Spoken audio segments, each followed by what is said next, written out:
પોરબંદર મહાનગરપાલિકાની ચૂંટણીનો જંગ હાલ ચાલી રહ્યો છે અને પ્રચાર પૂરજોશમાં છે. ત્યારે પોરબંદર મહાનગરપાલિકાના વોર્ડ નંબર 3ના ઉમેદવાર નીરવભાઈ દવે આપણી સાથે છે. તેમની સાથે વાત કરશું કે અત્યારે ચૂંટણીનો કેવો માહોલ છે ને તેમનો કઈ રીતે પ્રચાર ચાલ્યો છે. નીરવભાઈ, અત્યારે જે રીતે ચૂંટણીનો માહોલ છે, તમારો પ્રચાર કેવો?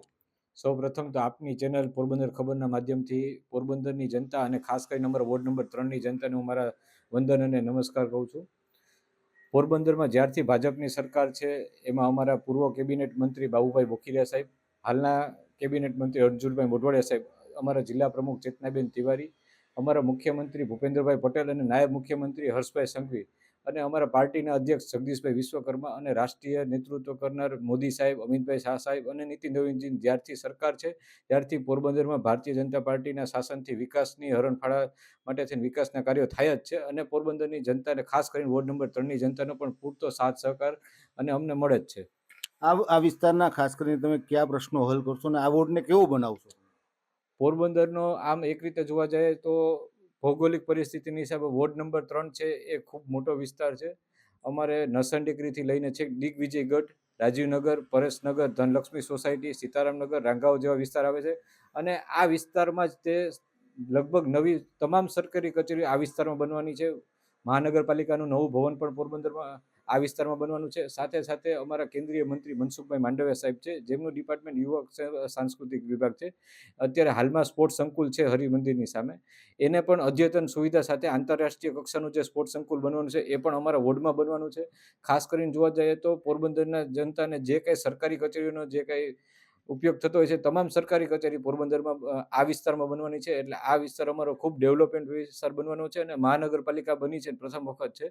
એટલે સરકાર તરફથી ગ્રાન્ટ પણ પુષ્કળ પ્રમાણમાં આવી છે અને વિકાસના કાર્યો જે કોઈ બાકી રહી ગયા હશે એ તમામ વિકાસના કાર્યો પૂર્ણ થશે. ખાસ કરીને તમે યુવા અને સાંસ્કૃતિક વિભાગ સાથે જોડાયેલા છો. યુવા તરીકે તમને ભાજપે પસંદગી કરી છે.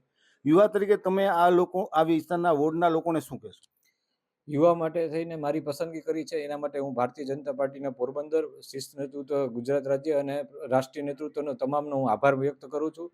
અને અમારા કેન્દ્રીય મંત્રી મનસુખભાઈ માંડવિયા સાહેબ પોતાની પાસે આ ડિપાર્ટમેન્ટ છે યુવક સાંસ્કૃતિક, એટલે માંડવિયા સાહેબનો નેમ છે કે દરેક યુવાઓને જે કંઈ પ્રોત્સાહન રૂપે સહાયનો લાભ મળવો જોઈએ, કોઈ વ્યક્તિ ખેલકૂદમાં આગળ વધતો હોય તો તેમને લાભ મળવો જોઈએ. એના માટે તેને રાષ્ટ્રીય કક્ષાનું અત્યારે યુથ સંકુલ એ કોમ્પ્લેક્સ નવું બની રહ્યું છે અને જે કોઈ યુવાઓને જે કંઈ જરૂરિયાત હોય એ અમે અમારા કોર્પોરેટર લેવલેથી પણ એમને સહાય માટે થઈને મદદરૂપ થશું.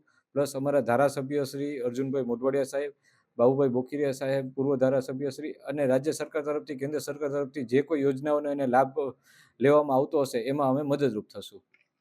નીરવભાઈ, તમારી સામે અત્યારે ચારમાંથી એક ઉમેદવાર તમારા બિનહરીફ થઈ ગયા. સામે વિરોધ પક્ષ છે. કઈ રીતની તમારી રણનીતિ છે લોકો સુધી પહોંચવા માટે? વિરોધ પક્ષ કોઈ છે જ નહીં. જે લોકોને ટિકિટ આપવામાં નથી આવેલી એ લોકો ક્યાંક ને ક્યાંક વિરોધમાં ગયા છે. બાકી સામે કોઈ બીજો પક્ષ જ નથી અને જે લોકો વિરોધમાં જાય છે એમને પણ ખબર છે કે સરકાર તો ભાજપની જ બનવાની છે. પોરબંદર મહાનગરપાલિકામાં સરકાર પૂર્ણ બહુમત સાથે 52 સીટ અમારી ભારતીય જનતા પાર્ટીની જીતવાની છે અને એ અમને વિશ્વાસ એટલા માટે છે ને પ્રજા અમને આશીર્વાદ આપવાના છે. આ હતા વોર્ડ નંબર 3ના ઉમેદવાર નીરવભાઈ દવે. યુવા ચહેરો છે, આ વિસ્તારમાં લોકોના કામ કરશે. તેમનું પણ કહેવું છે કે આ વિસ્તારનો વિકાસ થાય એવી એમની નેમ છે. અત્યારે 4 પૈકી 1 ઉમેદવાર બિનહરીફ થઈ ગયા. 3 ઉમેદવારો છે એ અત્યારે ચૂંટણી જંગમાં છે અને આ વિસ્તારમાં તેમનો પ્રચાર પૂરજોશમાં ચાલી રહ્યો છે અને લોકોને પાયાની સુવિધાથી માંડી અને સારું ડેવલપમેન્ટ થાય એ દિશામાં આ ઉમેદવારોનો પ્રયાસ રહેશે.